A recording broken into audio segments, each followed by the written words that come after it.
Oh, yo, welcome to my live, yo. We're about to recap on these state boards. About to recap on them. So let's see what we got going on. Y'all ready?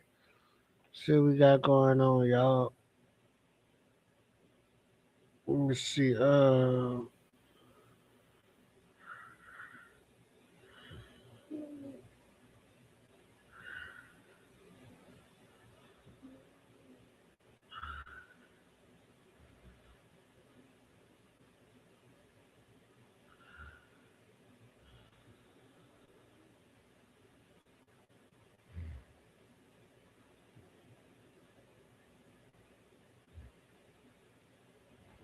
On May 18th, 2024, just before midnight, officers with the Grand Rapids Police Department rushed to a downtown alleyway after receiving reports that somebody had been shot. 911, where's your emergency? I just heard some gunshots and there seems to be a person on the ground not responding. Oh no. No!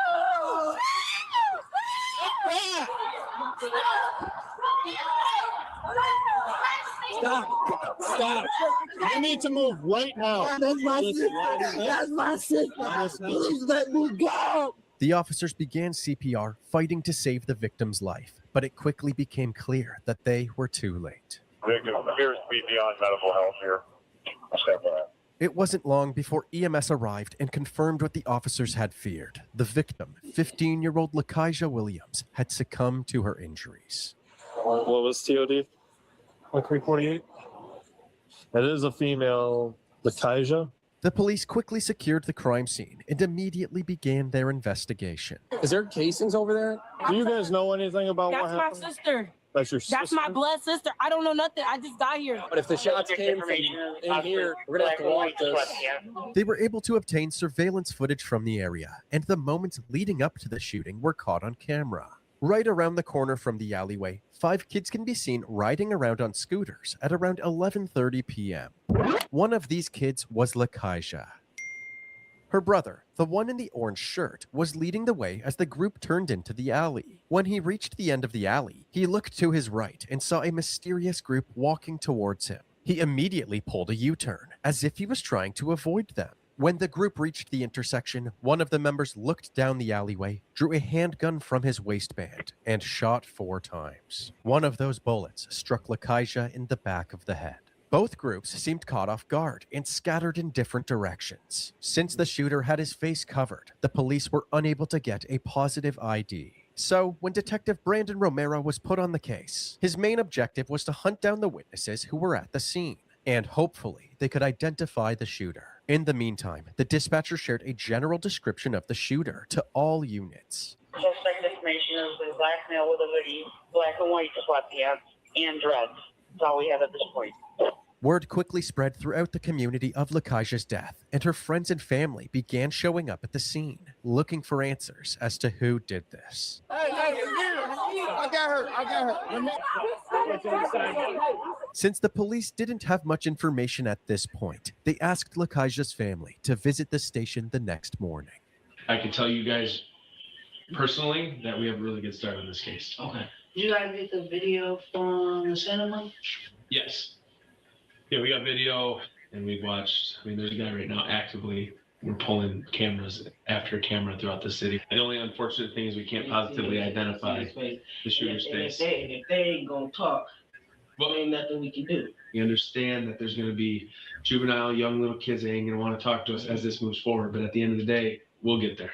Okay. Trust me, we'll get there. The family had important information to share with the detectives. They had reason to believe that Lakeisha wasn't the intended target of the shooting. Instead, it was more likely that one of Lakeisha's friends had angered a local gang member after a fight that had recently taken place. Unfortunately, they had no idea who was involved in the fight.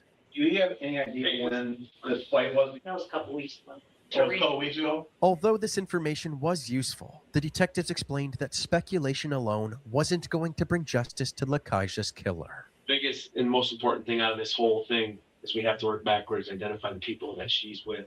You gotta be able to prove stuff. It's great being able to have you guys pass on information, but that's called hearsay in the court's eyes. You can't go up on the stand and testify to that. Right. We have to hear it from the people that actually saw it. So moving forward, if anything else comes up, names, please just call us. Or if you're able to talk to any of them that you know are there now for sure, and they're willing to talk to us, because at the end of the day, we got to piece this together. She was gonna be somebody. She was gonna go to the NBA. It was not a shadow of a doubt in my mind. I don't care what she had going on. What happened did not happen. Yeah. I just want justice. At least I know that y'all are trying to figure out what's going on.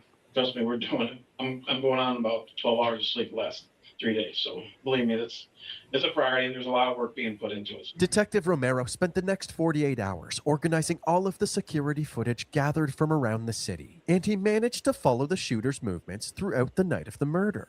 Nothing seemed out of the ordinary as the shooter spent the night roaming the streets of downtown Grand Rapids. He picked up some friends along the way, and eventually it was the same group of people that were present during the shooting. Unfortunately, Detective Romero still couldn't identify who this suspect was because of the mask he wore all night. However, after the shooting, about 2.5 blocks away from the scene of the crime, he was finally captured walking down the sidewalk without a mask on. He eventually met back up with his friends, and they got in a car and drove away. Now that he had a better shot of the shooter's face, Detective Romero asked Lakaija's sister and one of her friends to come to the station for an interview, hopeful that they could put a name to the killer's face. You guys know why you're here. Yep. Do you understand? Right. We are investigating what happened to your sister. What do you know about what happened? I was at home. I was supposed to meet her downtown. But then literally like 30 minutes after they got downtown, I got a call and then it was like, look, Kaija got shot. And I was like, what? By who? Okay. I'm going to show you a video. I just want you guys to tell me who it is. Okay. Yes, that's just like him. And why is he not? That's irritating. Clear as day. 18-year-old Josiah Pittman is a troubled teenager who also happens to attend the same high school as Lakaija and her siblings. He lives in a rough neighborhood in Grand Rapids where gun violence is common and death is frequent. How do you know Josiah? I knew him since I was in middle school. I'm telling you, that was every day. Yes, we had almost every single class together. Like, Oh, really? yes. Okay. But we still like kept in touch. Like even after Lakaija died, I did text him and kept everything cordial. Like I didn't even know nothing. I just asked him on the phone, like, you killed Lakaija? And he told me no. He lied. So, but I will go and identify that. But I will go if he go to court for this. I'm gonna be at every single one. I don't care. And at least I'm gonna go knowing that I spoke up for Lakaija. And has he even been brought in? Do you still have enough evidence right now? Even though this was a step in the right direction, they couldn't arrest Josiah until a witness that was actually at the crime scene could confirm that he was the shooter. The problem was that none of the witnesses were coming forward. So, on July 1st, 2024, the Grand Rapids Police Department released this surveillance footage on their social media. In the footage, Josiah's 5 friends can be seen. 4 males and 1 female. They appeared to be high school kids, possibly in their late teens. The same day they shared this clip, Police Chief Eric Windstrom held a press conference urging the community to help identify the people in the video. When we lose a 15-year-old to gun violence in downtown Grand Rapids, that falls on the whole city. We have video evidence which shows that these 5 individuals were absolutely within feet of the murderer, saw what happened, saw who pulled the trigger, and they saw Lakaija get killed. And we need to hear from them. We need to talk to them. And we need the adults in Grand Rapids, the parents, the teachers, to help us to identify these individuals, stand up, help us, and do the right thing. Shortly after this press conference, the police department received a call from someone claiming to know one of the people in the surveillance footage. Thanks to the information the caller provided, Detective Romero was able to identify this girl. He was eager to interview her, so he went to the girl's house to speak with her mother. Hello, how are you? Do you have a daughter by chance? Yes. If you could explain to her, she's not a suspect. Okay. Okay. But it is very important when you talk to her. Okay. Okay. Tell her, give me a call. Okay. Awesome. Thank you so much. I appreciate it. Take care. Although the girl's mother seemed cooperative, 20 days passed with no word from the witness, and the investigators 20 were days? beginning to lose Come on, their Chad, patience. 20 days? Detective Romero decided to contact the witness's mother again, this time by phone, and he explained that there could be serious implications if her daughter didn't tell the police what she knew.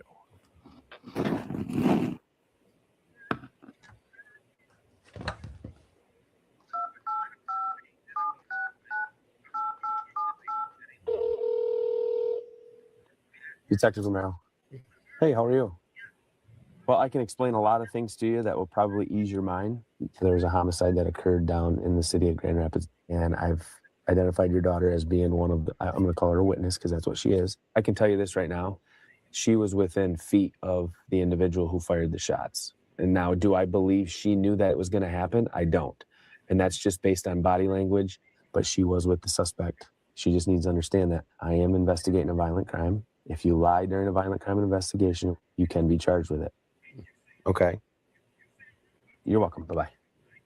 The wheels were now in motion, and it seemed like a witness interview was finally going to happen. But before the interview could take place, somebody called the police department reporting a stolen vehicle, a seemingly unrelated incident. It didn't take long for the officers patrolling the streets to track it down. They pulled the vehicle over, and as they approached it, two people hopped out and booked it.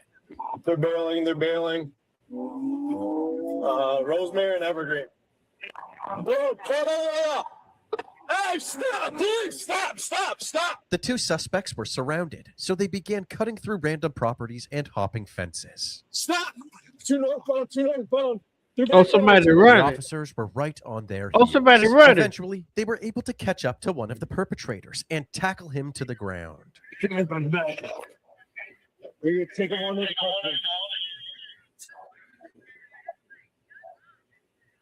What's your name, man? Josiah. What's your last name, Josiah? Pittman. What is it? Pittman. The officer had no idea who Josiah Pittman was until he checked his record and discovered that he was the prime suspect in Lakeisha's murder. All right, man, you can step on out. Josiah was closely monitored, while Detective Romero was informed that his murder suspect was in custody for an unrelated charge. Although this seemed like good news, That they nigga still skinny. hadn't sat down with the witness to confirm that That nigga Josiah skinny, was the Chad. shooter. I So said, yo, they look. decided not to mention the murder investigation. They charged him for stealing the car and fleeing from the police, and Josiah was released on Like bond. he fucked Soon up. after this incident, the detective was finally able to sit down with the witness. She believed the shooter was in the car with her on the night of the murder, but she wasn't certain. Okay. This guy, the guy that had a balaclava, a white balaclava, was he sitting in the front passenger seat of the car? Where were you sitting again? I was in the very back. Did you know anybody had any weapons inside the car? Did anybody talk about having any weapons? No. Okay. So just on this picture, I just want to make sure I'm clarifying. The guy that had a balaclava. Don't know his name, but front seat passenger. And you're certain that the other individuals that were in the car, you don't know them by any type of names. Okay. Well, I didn't expect any of this to happen. Right. Did he have this face mask on the entire time?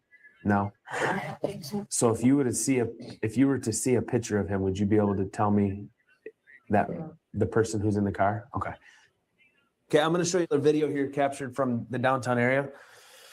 I just want you to tell me if you recognize the individual. It's only a 9-second clip. Okay. Just the dude that was in the passenger. Okay.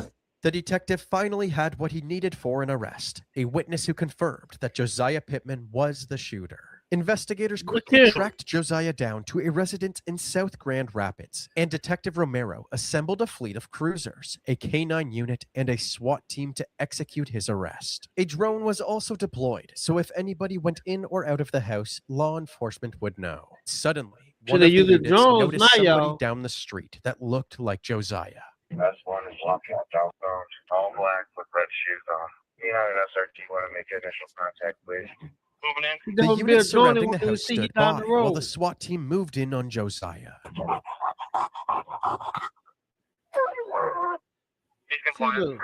However, it was a false alarm. The person they saw was just a random guy. So, the officers surrounding the residence were given the green light, and they ordered Josiah to come outside. Josiah, we have a K-9 on scene. Do not attempt to flee.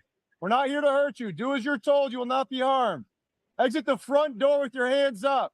Hands up, hands up. Put your hands on your head. Hands on your head. Put your hands right back up. Josiah slowly exited the house, carefully following the SWAT team's That's demands. weird as fuck. Start walking towards us. Just listen to what we say. You got him. He was put in handcuffs and placed into the back of a police cruiser. Lean back. They transported him straight to the police station and brought him into the interrogation room for questioning. Do you have any idea why you're here? At all? I just want to bring your attention back to May 18th, and it's specifically in the downtown Grand Rapids area. Do you remember anything about being down there? No. No. Did you happen to hear about a 15-year-old girl being shot in the downtown area? Yes. You did see that? I mean, it should happen to the person that shot that girl. You don't know?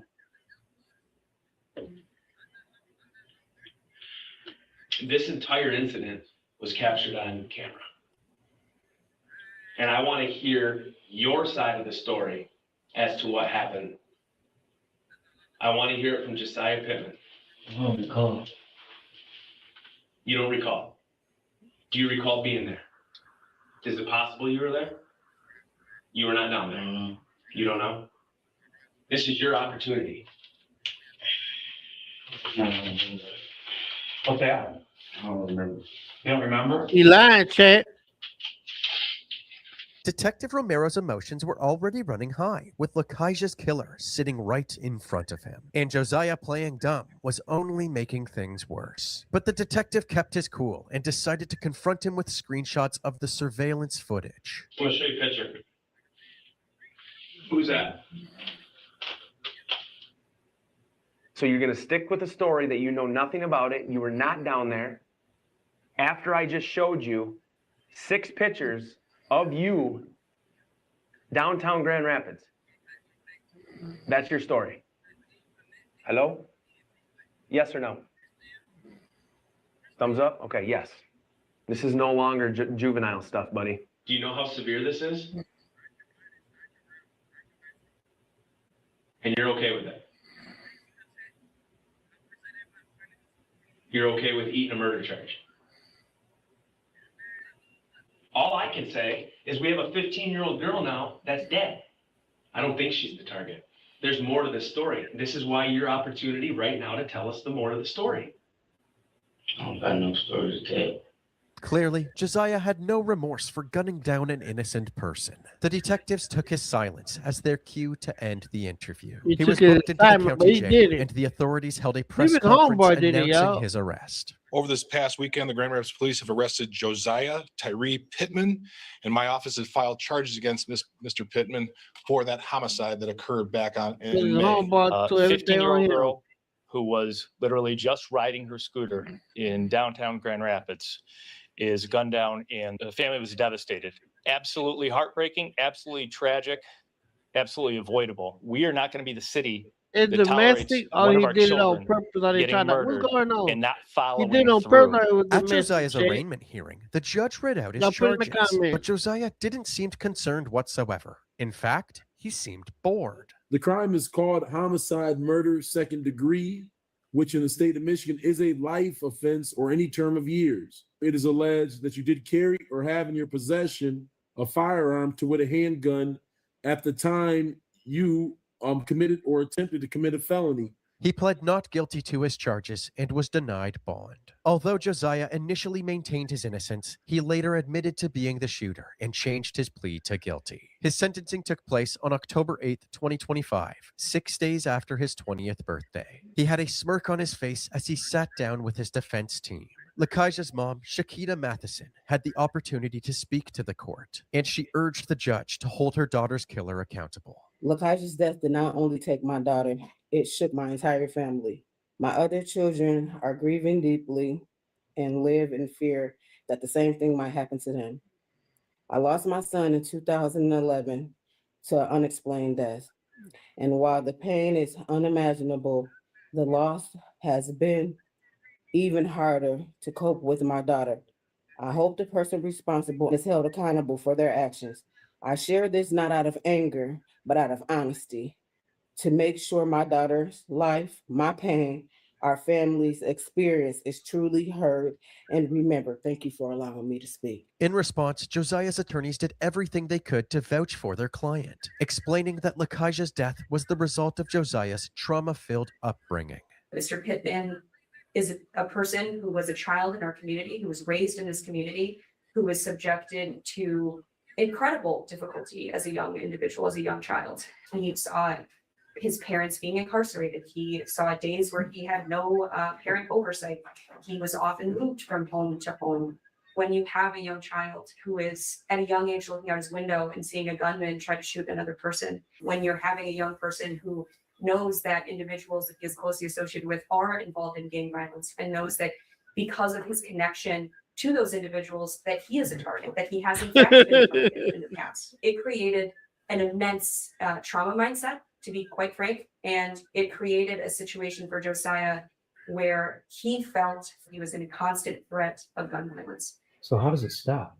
How does the cycle, I mean, generation to generation, or at least in this case,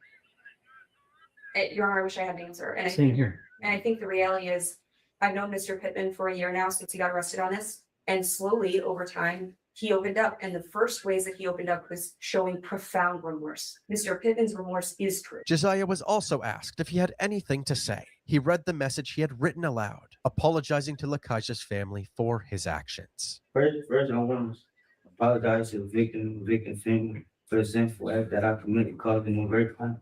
Even though Lakaija was not my intended target, I was known nonetheless for letting the devil take control of my actions on that horrible day. I hope that the Lakaija family and friends can find it in their heart to forgive it. I understand them fully if they refuse to do so, because forgiveness is the gift that I honestly do not deserve. After taking everybody's statements into consideration, the judge handed down Josiah's sentence. it's going to be the sentence of this court that you should be committed to Michigan Department of Corrections to first serve the 2 years on the felony firearm. Consecutive to that charge, you will serve a minimum of 300 months to a maximum of 600 months in the Michigan Department of Corrections for the second-degree murder. Josiah Tyree Pittman was sentenced to a minimum of 27 years and a maximum of 52 years in prison. For some reason, Josiah couldn't help but smile and laugh to himself for the rest of the hearing, a reaction that made his heartfelt apology feel much less sincere. He was taken to the Charles Eagler Reception and Guidance Center, where he currently resides. His earliest release date is in the year 2051, while his maximum discharge date is in the year 2076. Things will never be the same for Lakaija's family, but although her death has caused them indescribable pain, they continue to celebrate her life every day, reminding others of the special person she was. Lakaija Williams' photo printed on a shirt her sister, Limia Foster, wears. My baby. I'm gonna cry.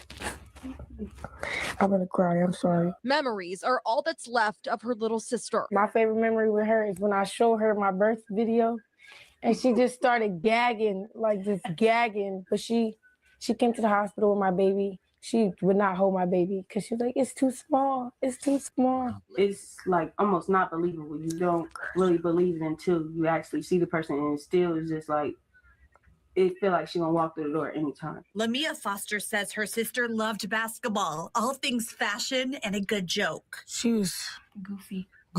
That's what you could describe her as. She laughed at everything. She was a happy person, the happiest person I know.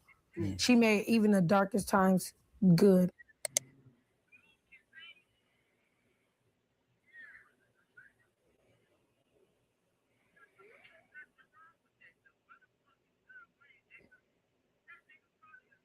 Whoa, what's up?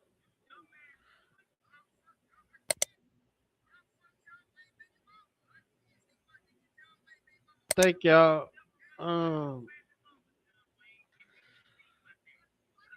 Can y'all please hit the like and subscribe? Thank y'all. I'm out. But y'all saw what just happened though. Then the dude that did it, he act like he didn't know what's going on. He know what's going on. You killed that man, bro, but you lied. I'm out, y'all. Thank you. Hit the like and subscribe for me. Thank you.